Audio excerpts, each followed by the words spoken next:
and the answer that we give ourselves is very often different than the answer we would give to someone else if they asked us the same question or they presented us with the same scenario.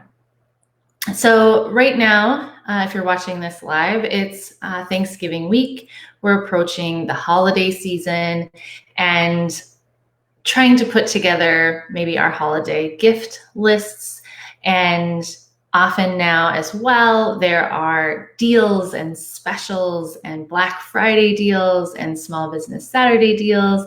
And I have my own. I have Yoga with TG deals that a lot of times this is about the only time I do deals and specials. So it's the time to act, right? And so a lot of times about now, I have people who reach out, or I see them out and about sometimes, and I start to hear similar type things that I hear throughout the year when it comes to self-care, when it comes to yoga, when it comes to investing in ourselves and our own well-being and health, and how consistently I often think, I don't know that you would say the same thing if someone asked you about this situation. And we tend to really be extra harsh on ourselves, or we set our expectations super high and then are really hard on ourselves when we don't meet those. And so first, I think it's a bit of a mindset shift in thinking about self-care. Yoga isn't a luxury, it's a solution. And so if there are things that as you end this year, as you think about a new year, or just wherever you are right now, if you're watching the replay, it could be, May. It doesn't really matter when it is. If you're in this moment of decision and thinking, should I start a yoga practice, or should I commit to a yoga membership, or should I take that beginner's course? Oftentimes, the things that we tell ourselves or that we question ourselves about, that's what I want to talk about. That what if somebody came to you with the same scenario and said, what do you think I should do? What would you tell them? So for example, I have punch cards for my classes where you save a little bit. And then of course on Black Friday, Small Business Saturday, you save even more. And so a lot of times I will have students, but I want to do that, but I really haven't been consistent yet with my practice. I haven't come every week like I thought I might. So I should really, put this off until I guess I prove myself. Okay, but what if someone else said that? They're like, I really want yoga to be a part of my weekly schedule. I've been trying to make it to the virtual class or to the in-person class. And she has this great deal going on these punch cards, but I haven't been consistent yet. So I just don't think I should do that. What would you tell that person? Or what follow-up questions might you have? Or things you would say, right? I think you would talk about, well, is there a way that you can set up your schedule to be more consistent? Maybe if you had these punch cards, it would help motivate you to be consistent, right? You wouldn't just tell your friend like, oh yeah, well, you've just been terrible. You definitely shouldn't give yourself, a deal on yoga when you haven't done anything with it yet, right? Like we would talk differently to a friend and to a loved one than we would talk to ourselves. And that's really unfortunate and sad. But I think if we start to see it, maybe then we can pull back a little bit. I have an online beginner's course, which is perfect for someone who is considering starting yoga and who wants to, though, be sure that they build their foundation and that they have proper alignment and they know what it should feel like in their body before they just launch into trying to take classes, whether it's virtual classes or in-person classes. And this beginner's course walks you through from the start But again, I have people, right, who say, oh, well, I really want to try yoga, and I definitely think this course could be really cool, and it's definitely the safe way to start yoga. But I've tried other things and haven't, always kind of followed through, or I've purchased other things and then just really didn't do them. Okay, that very well may be. And that may be unfortunate that you felt like, there was a waste there, that you tried something or you put in time or money or an investment into trying something else. But if that was someone else saying the same thing, I really want to try this yoga, there's this course I think would be really cool, it's on sale right now, what blah blah blah blah blah blah blah, right? And you're like, but I've tried other things.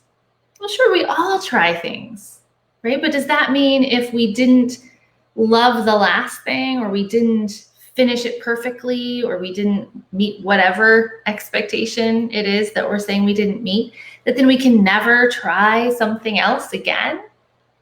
Does that seem like a fair judgment to make or to pass? Another example is I have an online membership where there's a platform and a portal of just all these different flows and different links and different styles.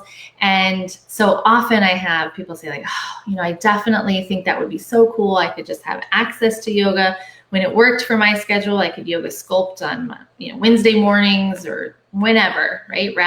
Or I want to yoga sculpt more than just the one time a week that you offer it in the studio. But I just worry if I don't use it every day, I'll be mad at myself, right? Or I'm not maximizing it. I'm not using it to its best abilities.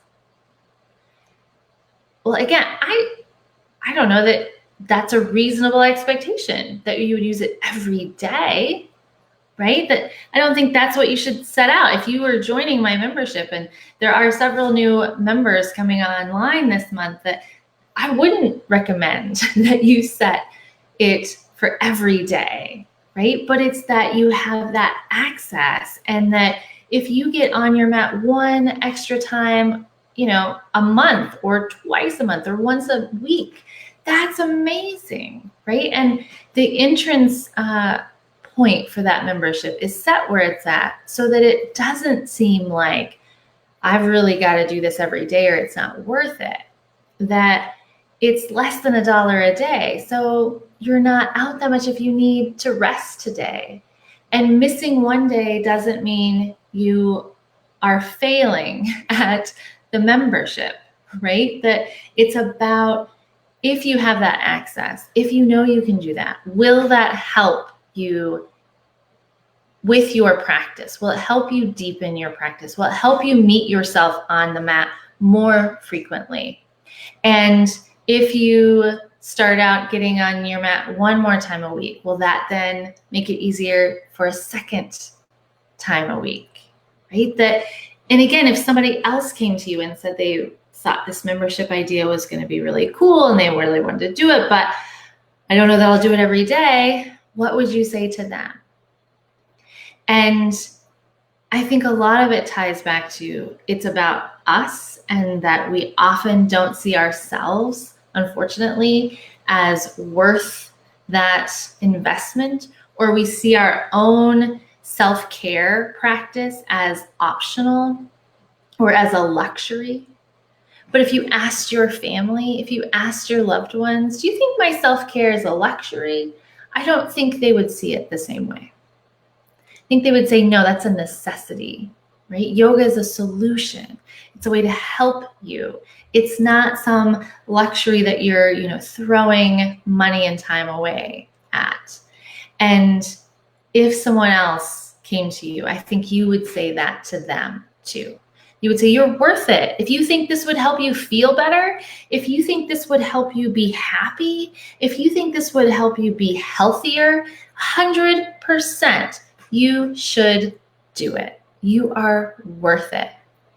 And so if you have been fighting those thoughts in your head, if you have been considering a beginner's course or the membership or coming to your first yoga class and committing to that, but have had those nagging thoughts of, I've tried other things, or I'm not always very consistent, or I'm worried I won't, use it every day.